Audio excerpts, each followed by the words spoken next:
Suswagatam. Welcome to another episode of Ruk Jana Nahi, Don't You Stop from Radio Panipuri Chicago, and I am your radio friend Sitesh.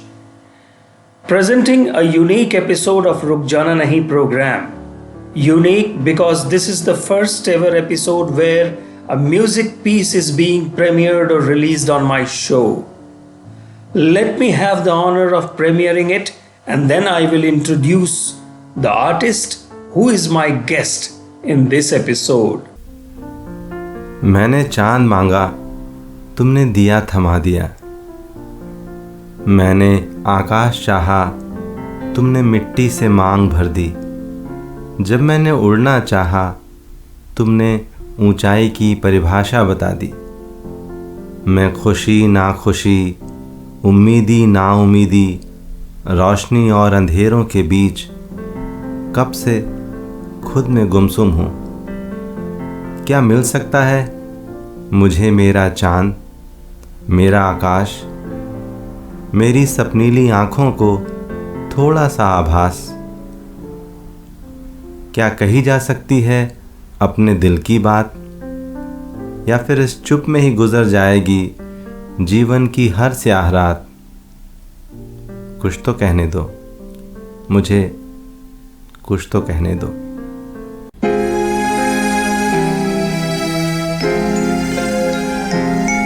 या दिल की सुनो दुनिया वालों, या मुझको भी चुप रहने दो।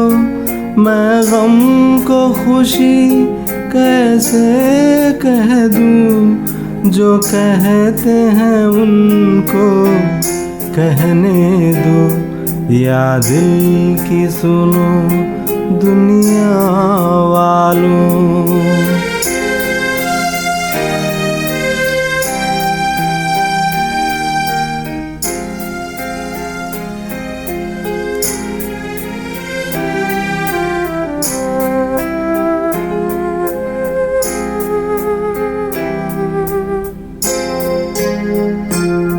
ये फूल चमन में कैसा खिला,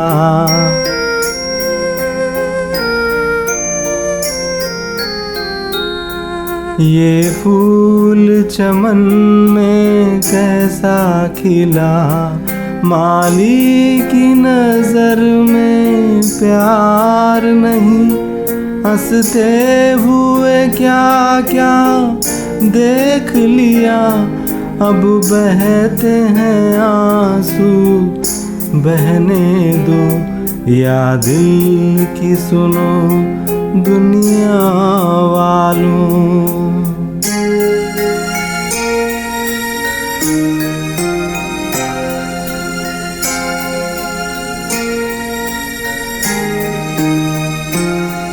एक ख्वाब खुशी का देखा नहीं,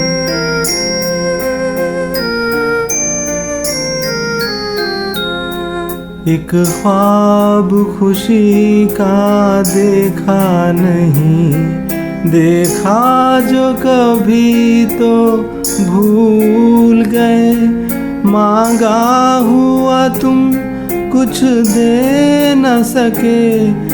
जो तुमने दिया वो सहने दो। या दिल की सुनो दुनिया वालों।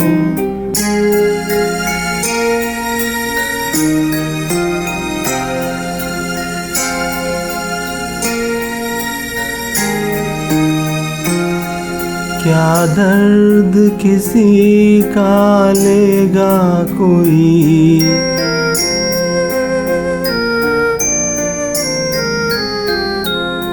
क्या दर्द किसी का लेगा कोई।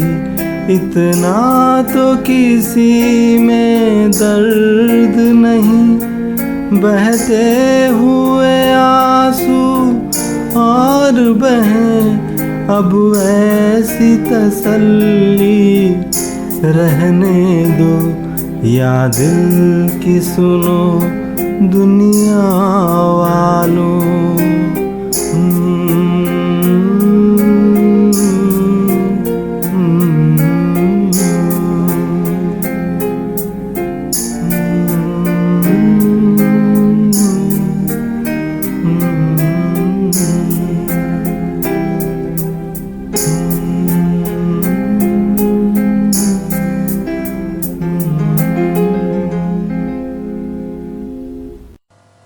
And today with me is noted Professor Dr. Avinash from India, who is based in Los Angeles.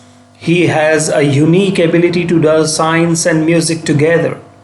He has 40 research publications and 2 research patents to his name, and he runs his YouTube music channel, which is very popular worldwide. We will talk about his musical journey today and try to understand how he balances between music and science. So I would like to welcome him. This is 2-part episode and I present you this first episode. Welcome Dr. Avinash. Thank you Sitesh. Radio panipuri और इस show रुक जाना नहीं के सभी दर्शकों को मेरा हेलो, प्यार भरा नमस्कार, आदाब, सत श्री अकाल। इस बात का भी शुक्रिया कि आपने एक नाचीज़ को इस लायक समझा कि मैं अपनी बातें आप सबसे शेयर कर सकूं। Thank you. Pleasure is absolutely mine. Thank you, Doctor. So, tell us about your journey from India to USA in context of your scientific pursuit and artistic satisfaction. So, मैं एक छोटे से शहर अयोध्या को बिलोंग करता हूँ। शहर जरूर छोटा है, पर आप सब जानते हैं कि वो मर्यादा पुरुषोत्तम भगवान राम की नगरी है। मैं वहीं पैदा हुआ, मैंने अपनी स्कूलिंग वहीं से की and later I did my bachelors in biology from Kanpur university, masters from Pantnagar and PhD in biological science from Delhi. I got my first faculty job in Jammu where I worked for almost 4 years, and although I was very happy in Jammu and doing very well in my job. Jammu means Jammu and Kashmir. Jammu and Kashmir. So I was stationed in Jammu, not in Kashmir. Mm-hmm. But it was not very easy for me to do science in a terrorist hit state, because my first day of joining, it's a big terrorist attack happened in Jammu railway station. I don't think you all remember, but that was the first day of my joining. So it was kind of difficult. Though I was doing well, I was happy, but still on and off, these kind of things were going on. So I wanted to come here for advanced scientific training. And in 2004, I got an offer from Texas. So I came here with my family, my wife and my daughter. We all came here. And since then, I'm working here, worked at different places in Texas, in Oklahoma. And then later I moved to California. And then currently I'm working at a cancer hospital in California. And through my research, I'm trying to find out a solution for this problem so that I can help. Oh, wow. Cancer research. Yes. Then doctor, how a cancer research seems to be a very complicated, deep scientific journey and exploration. How does this artistic satisfaction come to you, and how did it happen? Journey from Ayodhya to California was never easy. It had many ups and downs like any other immigrants. But thankfully my strong foundation, my family, and most importantly my creative skills, my music gave me strength. And not only it makes me happy, but others also happy. As I said, I belong to Ayodhya. So my family used to do regular Ramcharitmanas part at home. Tulsidas की Ramcharitmanas?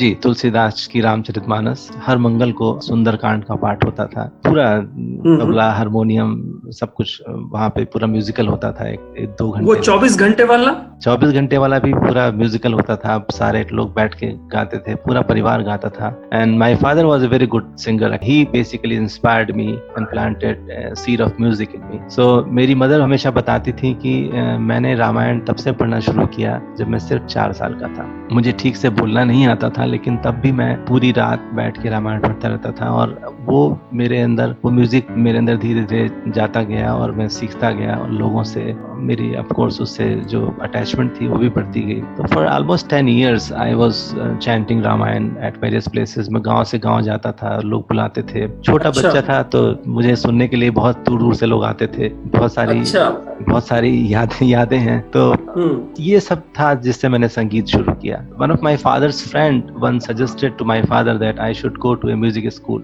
But at that time, I am talking about late 70s, it was very difficult to believe that I can make a career in music. So my father told me to focus on my study.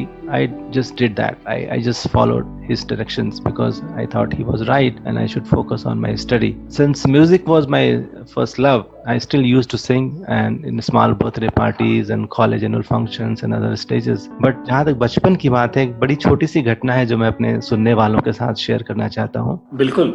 और वो मुझे हमेशा याद रहती है कि मुझे एक स्कूल के एनुअल फंक्शन में गाने के लिए बुलाया गया। मैं शायद उस समय बहुत छोटा था और उन दिनों आशा फिल्म का एक गाना था, जाने हम सड़क के लोगों से महलों वाले क्यों जलते हैं। तो मैं छोटा था, मुझे वो गाना बड़ा अच्छा लगता था। मैंने सोचा कि मैं ये गाना गाऊंगा।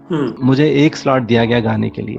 मिडिल ऑफ द प्रोग्राम में मुझे उस गाने के लिए बुलाया गया। मैंने वो गाना गाया और मैंने गाना खत्म किया और गाना अच्छा हुआ। तो फिर भीड़ में से किसी ने बोला वंस मोर। तो मैंने ऑर्गेनाइजर की ओर देखा और उन्होंने नॉट किया कि ओके गो हेड, क्योंकि मुझे पता नहीं था कि मुझे कितनी देर में वहां रह सकता हूँ। तो उन्होंने जब यस बोला तो मैंने फिर दूसरा गाना गाया। दूसरे के बाद फिर से वंस मोर हुआ, फिर तीसरा, फिर चौथा, ऐसे कंटिन्यूअसली मैंने 4 गाने खड़े खड़े स्टेज पे गाए। और मेरे पास कोई प्रिपरेशन नहीं थी, न सामने गाने के बोल थे, बट सब कुछ एक टेक में होता चला गया। वो इतना अच्छा था वो कि प्रोग्राम के बाद जब मैं पूरा एनुअल फंक्शन खत्म हुआ, क्योंकि वो घर के पास में ही स्कूल था, तो लोगों ने मुझे अपने कंधे पे बिठा लिया और अपने कंधे पे बिठा के मुझे घर तक छोड़ने आए। ये मेरे लिए शायद सबसे बड़ी घटना थी जिसे मैं मरते दम तक भूल नहीं सकता। और वो मुझे इंस्पायर भी किया उस घटना ने कि मैं लोगों को खुश कर सकता हूँ। एंड वो मेरा बचपन था, उसकी कोई रिकॉर्डिंग नहीं है, लेकिन वो मेरे दिमाग में है, जो मुझे हमेशा खुशी देता है, सेटिस्फैक्शन देता है कि मैंने ऐसा किया। जैसा मैं समझ पा रहा हूँ कि आपने ट्रेनिंग कभी लेने की सोची? एज आई सेड, लाइक कि मेरे फादर के फ्रेंड्स ने जो सजेस्ट किया उनको कि मुझे एक म्यूजिकल स्कूल में जाना चाहिए। बट एक बात मैं यहाँ ये भी कहना चाहता हूँ कि ट्रेनिंग आपको हेल्प करती है, आपको चीजों के बारे में समझ आती है। But at the same time कई बार जब आप उस सिचुएशन में नहीं होते हो कि you can go to music school या you can get training, riyaz is the best thing you can do. And मेरा जो रामायण था, जो रामचरितमानस का जो पाठ करता था मैं रेगुलरली, वो शायद मेरे लिए बहुत बड़ी हेल्प थी। तो मैं कभी म्यूजिकल ट्रेनिंग नहीं लिया मैंने कोई भी, लेकिन शायद वही मेरी ट्रेनिंग थी जो मैं लोगों से सुनता था और सीखता था। वो एक तरीके से मैं कह सकता हूँ कि मुझे भगवान की देन थी कि मैं कोई भी गाना सुन के उसको बहुत जल्दी मुझे याद हो जाता था। तो चाहे वो फिल्मी गाने थे, अगर कोई मुकेश का नया गाना आया है, किशोर कुमार का नया गाना आया, तो उसको उसी तरीके से गाने की कोशिश करना, वो एक तरीके से सीखना ही था मेरे लिए। जो कुछ वो करते थे उसको मैं फॉलो करता था, या कोई भजन आया अच्छा उसको मैंने फॉलो किया। सो ये मेरी बेसिकली ट्रेनिंग थी म्यूजिक की। अच्छा, that makes it your story even greater. तो क्या आप कुछ गुनगुनाएंगे हमारे सुनने वालों के लिए? यस श्योर, ये गाना मेरे दिल के बहुत करीब है, मेरा फेवरेट गाना है, तो ये आपके लिए है। कहीं दूर जब दिन ढल जाए, सांझ की दुल्हन बदन चुराए, चुपके से आए, मेरे ख्यालों के आंगन में कोई सपनों के दीप जलाए, दीप जलाए। कहीं दूर जब दिन ढल जाए, सांझ की दुल्हन बदन चुराए, चुपके से आए। Thank you.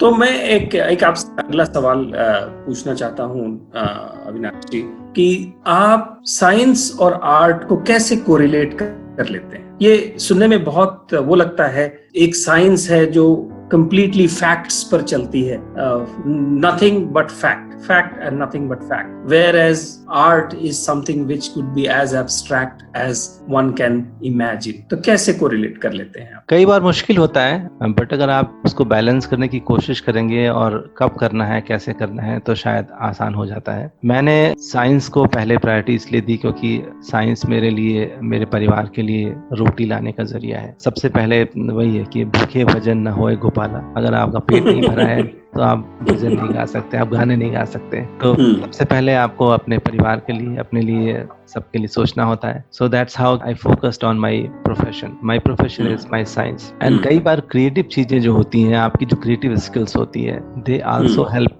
in your profession, whatever profession it is. If I am a scientist and I'm working in a lab, I always think new things in my life. Same thing you do in music. आप एक ही music notations को अलग अलग तरीके से कैसे गाएंगे, this is what you are doing in your passion. साथ में कैसे चलती है, इसका एक छोटा सा एग्जांपल देता हूँ मैं बहुत लंबे समय तक, बचपन के बाद जो मैंने आपसे बात शेयर की, उसके बाद बहुत लंबे समय तक मैंने गाना नहीं गाया क्योंकि मैं I was busy in my bachelors, masters and everything. But when I came to Delhi for my PhD from Pusa institute, this is the time when I reinvented my self as a singer. Each year they had an annual function for singing and I was blessed blessed to have friends from all over India, people from Bengal, Tripura, Meghalaya and Kerala, and they all were culturally very strong, very good musicians, very good singer. I have so many friends from those regions. So it was like a fun ride for me to sing with them. We had our own orchestra where I was singing, somebody is playing tabla, somebody is playing harmonium, all kind of things. So some of my friends actually who share the stage right now, they are one of the leading music directors of Malayalam film industry. His name is Trivalsan Menon. Somebody from Kerala is listening to me. So one of the things I realized that exposure is very important in life, and that is what I got from my organization IRI. So I was doing music at one time, and then at the same time doing science also in my lab,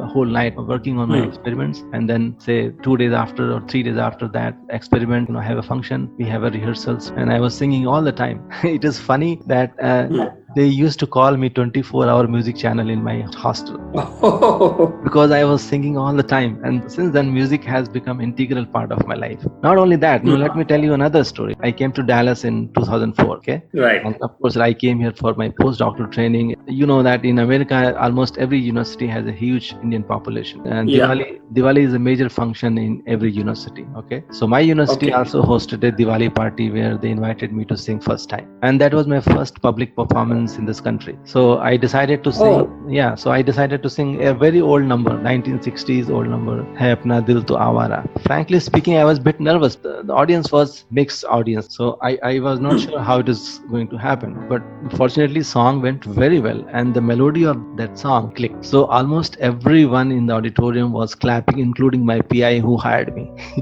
He was also yes, he was very impressed with my music. So sometimes it creates a bridge between you and others.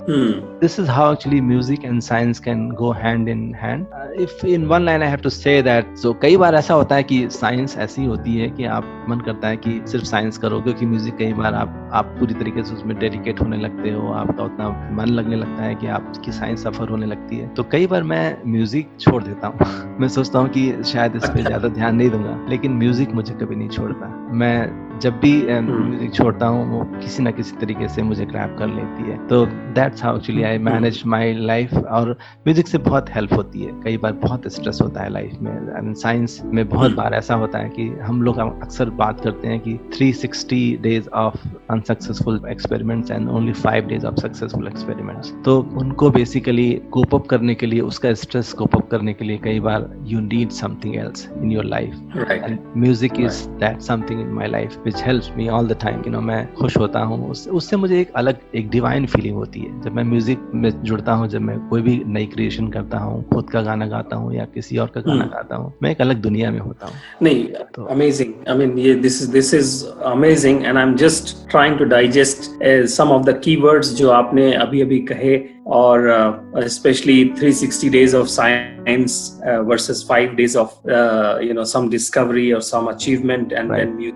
that is something which will sound bells with a lot of us, including me and my listeners. अपने YouTube channel के बारे में कुछ बताइए. I started this channel in 2008. First गाना जब मैंने अपना गाया है अपना दिल तो आवारा, तो उन्हीं दिनों YouTube शुरू हुआ था, उसके आसपास ही मैंने उसको शुरुआत उसी समय की, लेकिन मैंने सिर्फ 1-2 परफॉर्मेंसेस अपनी अपलोड करके उसको छोड़ दिया. Completely forgot about that channel. I did not do any serious business with that. But it was a long pending dream. When I moved to California, I realized my long pending dream कि मुझे जो है अपनी आवाज पे seriously work करके उसको record करके कहीं रखना है. दरअसल अगर मैं इसको इस तरह से डिस्क्राइब करूं कि YouTube चैनल जो है वो किसी पुराने एल्बम की तरह होता है. जैसे कि आप अपनी पुरानी तस्वीरें जब देखते हो तो आपको हमेशा खुशी देती है वो.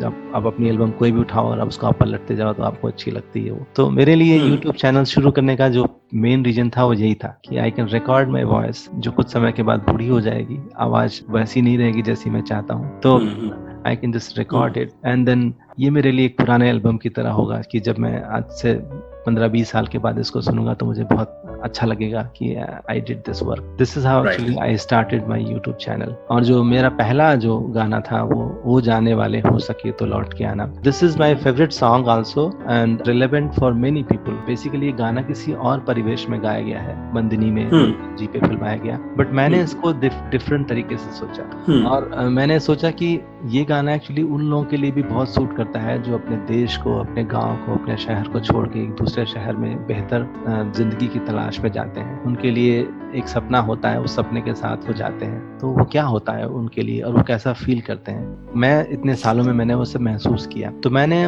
उस गाने से पहले कुछ बातें भी कही हैं। मेरे सुनने वाले जब उस गाने को सुनेंगे तो जरूर इस बात से कोरिलेट कर पाएंगे, और यही सोचकर जो है मैंने अपनी बात के साथ जो है उस गाने को रिकॉर्ड किया। और वो गाना जो है वो कब चुपचाप वायरल हुआ मुझे पता नहीं चला। मुझे पहली बार पता चला कि वायरल होने का मतलब क्या होता है। अच्छा। ये अचानक वो किसी ग्रुप में या कहीं भी वो बहुत पॉपुलर हुआ, और मुझे याद है कि एक दिन सो के उठा सुबह तो मैंने देखा कि उसमें लगभग 10,000 हिट एक दिन में थे। That was like something a dream for me. और उसके बाद से आज तक उसको लगभग 1 मिलियन लोग जो है उस गाने को देख चुके हैं। उस गाने के साथ बहुत सारी यादें हैं, बहुत अच्छे कमेंट हैं उसमें, लेकिन उसमें जो सबसे अच्छी बात है वो मैं आपको बताता हूँ, आपके लिसनर्स के साथ शेयर करता हूँ। जैसे किसी ने पूछा कि मेरा भाई इस दुनिया को छोड़कर चला गया, क्या वो वापस लौट के आएगा? मेरे लिए बड़ा हृदय विदारक था कि मैं कैसे क्या जवाब दूं इस इंसान को। बट जो मेरे लिए लाइफ चेंजिंग था, जो बात मैं शेयर करने वाला हूँ, कि एक लड़की ने मुझे मैसेज किया, उसके बॉयफ्रेंड और उसके बीच में ब्रेकअप हो गया था। तो उसके बॉयफ्रेंड ने उसको ये गाना भेजा, लिंक उस गाने का, and she listened that song and then she came back in his life again. That was the biggest compliment and I was so happy that I was able to bring a positive change in someone's life through my song. And Goosebumps. these are the certain moments, where I was really very emotional, and I thought that okay, in this way I can help human being. This is another way of serving people. तो मैं इसीलिए हर गाने के पहले कुछ message होता है, किसी के लिए डेडिकेशन होता है। मैं कोशिश करता हूँ कि उनकी जिंदगी में कोई पॉजिटिव चेंज लाए। अपनी चौखट और दहलीज के दायरों से निकलना सचमुच बेहद मुश्किल होता है। हम एक दूसरे देश की, एक दूसरी धरती की कामना करते हैं अपने बड़े सपनों को साकार करने के लिए, और पूरी जिंदगी भटकते रहते हैं एक अदद जिंदगी की तलाश में। घर बार छूटा, माँ बाप छूटे, दोस्त यार छूटे, और ये सब खोकर भी शायद मंजिलों का दीदार अभी बाकी है। कोई कह सकता है, अमा तो फिर वापस क्यों नहीं लौट गए? मेरे एक प्रिय कवि मंगलेश डबराल की चंद पंक्तियां याद आती हैं कि मैंने शहर को देखा और मुस्कुराया, मैंने शहर को देखा और मुस्कुराया, वहाँ कोई कैसे रहता है यह जानने में गया और वापस नहीं लौटा। गली के मुहाने पर जब मैं लौटता था तो माँ अपने आशीर्वाद, प्यार, सुरक्षा कवच वाले हाथ विदा के लिए उठाकर हमेशा मुझे विदा करती थी। पर आज लगता है गली के उसी मुहाने पर उसकी ममता अभी भी मेरी प्रतीक्षा कर रही है। उसके वो हाथ रोकते थे शायद, जाने के लिए नहीं कहते थे।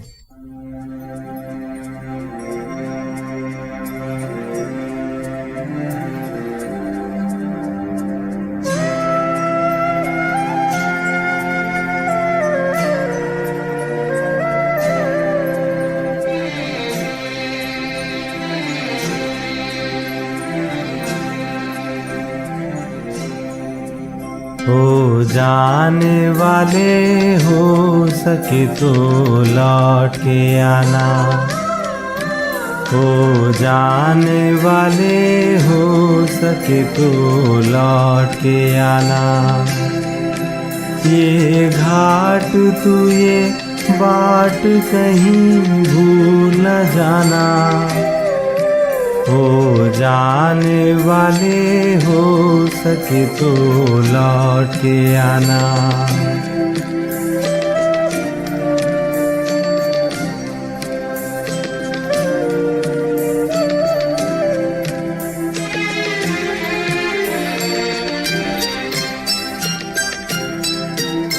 बचपन के तेरे मीत तेरे संग के सहारे,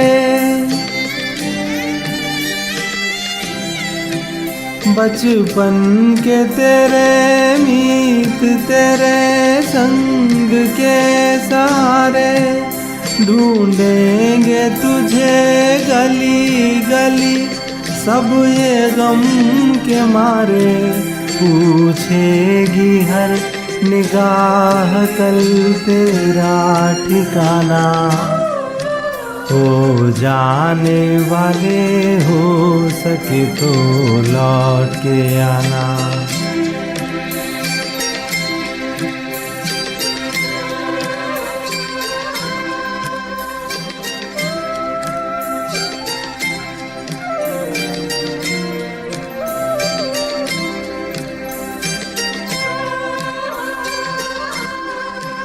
दे दे के ये आवाज कोई हर घड़ी बुलाए, दे दे के ये आवाज कोई हर घड़ी बुलाए, फिर जाए जो उस पार कभी लौट के न आए। है भेद ये कैसा कोई कुछ तो बताना, हो जाने वाले हो सके तो लौट के आना। ये घाट तू ये बाट कहीं भूल न जाना, हो जाने वाले हो सके तो लौट के आना।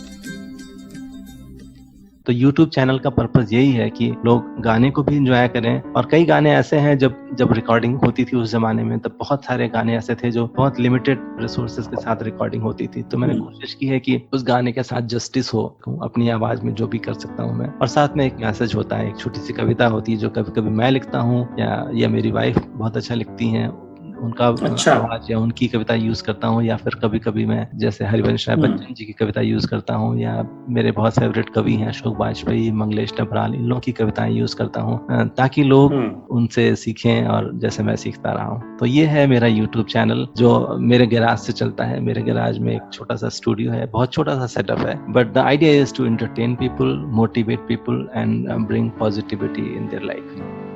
तुम चिट्ठियों के अंबार में कभी तो मेरा चेहरा देखती होगी, कुम्हलाए हुए सूखे पन्नों पर कभी तो अपने प्यार की हरी घास रोपती होगी, कभी तो सुनती होगी मेरे गुमसुम होने की आवाज़, हवा की थपकियों में मेरे छूने का अंदाज़। कभी तो मैं चुप से तुम्हारी नींद में जगता हूँगा, कई सिलवटी रातों में एक चाँद सा उगता हूँगा। कब समझोगी कि फूलों के रंग, हवा की खुशबू, तारों की झिलमिल, ये सब मेरे प्यार की ही दस्तक है।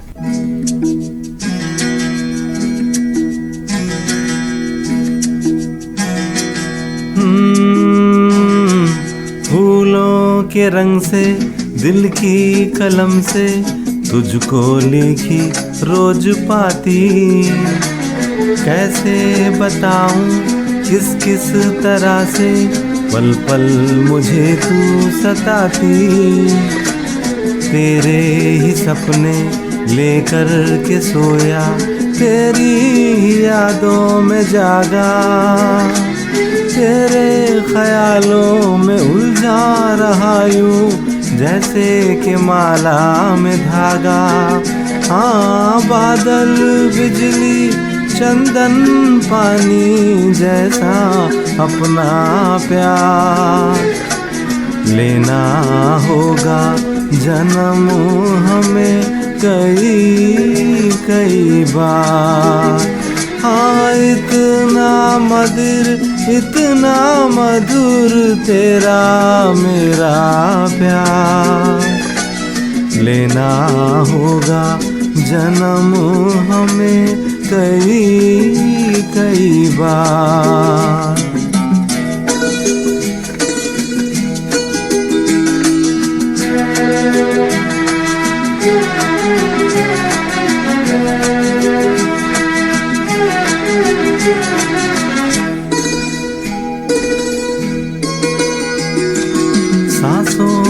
सरगम धड़कन की बीना, सपनों की गीतांजलि तू। मन की गली में महके जो हरदम, ऐसी जूही की कली तू। छोटा सफर हो लंबा सफर हो, सूनी डगर हो या मेला, या तू आए मन हो जाए भीड़ के बीच अकेला।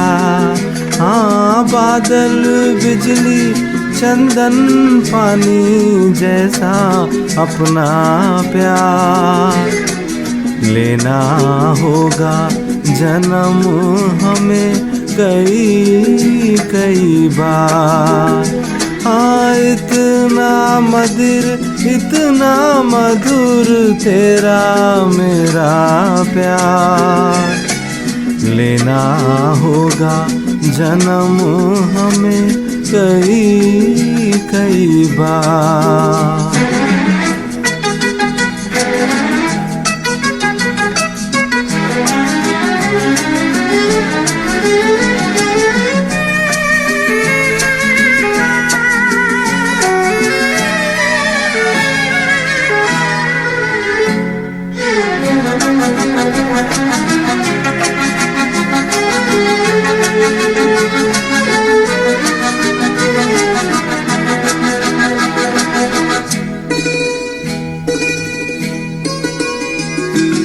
पूरब हो पश्चिम उत्तर हो दक्षिण, तू हर जगह मुस्कुराए। जितना भी जाऊं मैं दूर तुझसे, उतनी ही तू पास आए। आंधी ने रोका पानी ने टोका, दुनिया ने हंसकर पुकारा। तस्वीर तेरी लेकिन लिए मैं कर आया सबसे किनारा। हाँ, बादल बिजली चंदन पानी जैसा अपना प्यार, लेना होगा जन्म हमें कई कई बार। हाँ, इतना मधुर तेरा मेरा प्यार, लेना होगा जन्म हमें कई कई बार, कई कई बार, कई कई बार, कई कई बार।